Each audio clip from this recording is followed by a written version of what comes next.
সকাল সকাল দেরি করে উঠে এখন চলে যাচ্ছি ছেলে দেখতে, মানে পড়তে যাচ্ছি।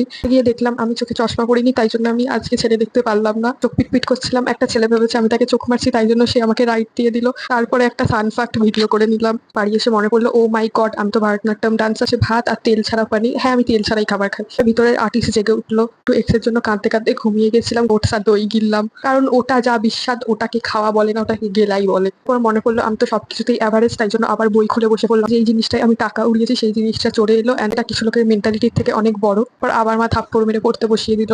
মনে পড়লো আমার একটা 3 মাস পুরোনো ক্যানভাস হাফ রং করা বাকি আছে। ডিনার করলাম, আমি আমার ওষুধের ভান্ডার খুঁড়ে বসলাম। এই ওষুধটা আমার সব থেকে ফেভারিট, এটা না খেলে পরের দিন সকালে ওঠার ইচ্ছাই থেকে যাবে। রাত 1টার সময় মনে হলো, ও আমি তো গিটারও বাজাতে পারি। এখন আমি বাচ্চাদের ব্রাশ ইউজ করি। তো আমার মুখে যা তেল আছে তাতে 1 কড়াই আলুর চপ ভাজা হয়ে যাবে, তাই জন্য আমি মুখটা ধুয়ে স্কিনটা কেয়ার করে নিলাম। কারণ কেউ আমার কেয়ার করে না। হ্যান্ডসাম ছেলেদের প্রোফাইল স্টক করছিলাম, তাদের গার্লফ্রেন্ডকে দেখতে পেয়ে আমি ট্রমাটাইজড হয়ে গেলাম। পর রাত 3:30 বাজে। এভাবেই আমার ভাঙা ফুটো দিন শেষ হয়।